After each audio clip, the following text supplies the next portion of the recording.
ஒரே ஒரு நாள் வீக்கெண்டில் மட்டும்தான் ஃபேமிலியோடு நம்ம எல்லாருமே ஒன்றா இருப்போம்.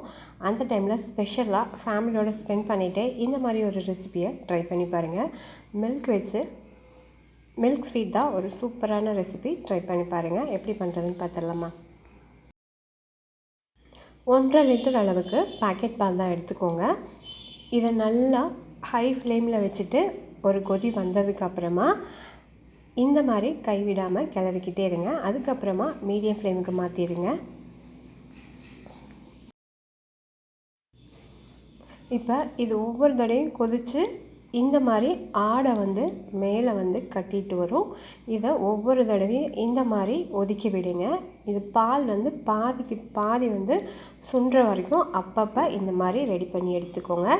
பால் பாதிக்கு பாதி சுண்டினதுக்கப்புறமா லெமன் ஜூஸ், நான் ஒரே ஒரு லெமன் மட்டும் எடுத்திருக்கேன். இப்போ கொஞ்சம் கொஞ்சமாக சேர்த்திக்கோங்க. அதாவது பன்னீர் ஆகக்கூடாது, கொஞ்சமாக மட்டும் திரிஞ்சிருக்கணும். அதே மாதிரி பாலும் அப்படியே இருக்க மாதிரி இருக்கணும். அதனால் கொஞ்சம் கொஞ்சமாக சேர்த்தி இந்த மாதிரி ரெடி பண்ணதுக்கப்புறமா பால் கலரும் மாறல பாருங்கள். இப்போ இதை நல்லா ஹை ஃப்ளேமில் வச்சு நல்லா சுண்ட விட்டுருங்க. இப்போ இந்த ஸ்டேஜில் தேவையான அளவுக்கு சுண்ட வச்சதுக்கப்புறமா தான் இந்த சர்க்கரையை நம்ம சேர்த்தணும். இல்லைனா அதிகமாக போயிடும். ஃபஸ்ட்டே நீங்கள் சேர்த்திட்டிங்கன்னா சர்க்கரையோட அளவு அதிகமாக போயிடும்.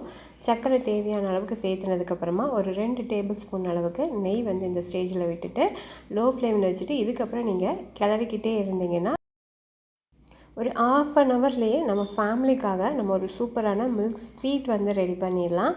இதை சூட்டோட சூடாக கையோடு நீங்கள் இதை ஒரு ட்ரேக்கு நெய் தடவிட்டு அதில் மாற்றிக்கோங்க. மாற்றிட்டு உடனே டக்குன்னு லைட்டாக ஒரு 2 ட்ராப்ஸ் மட்டும் நெய் விட்டுட்டு இதை லெவல் பண்ணிக்கோங்க. நல்லா அமுத்தி விட்டுட்டு ஈக்குவலாக லெவல் பண்ணிவிட்டு இதை நல்லா கெட்டியான கிளாத் போட்டு நல்லா ஒரு 2 மணி நேரத்துக்கு அப்படியே விட்டுருங்க. எதுக்காகனா அந்த சூடு குறையவே குறையாது நம்மளுக்கு. அதே மாதிரி அந்த சூட்டோடு நம்ம இந்த மில்க் ஸ்வீட்டை சாப்பிட்டு பாருங்கள், டேஸ்ட்டு சூப்பராக இருக்கும். அதுக்காக தான் இது ஒரு 2 மணி நேரம் கழித்து நம்ம கட் பண்ணி எடுத்துக்கலாம்.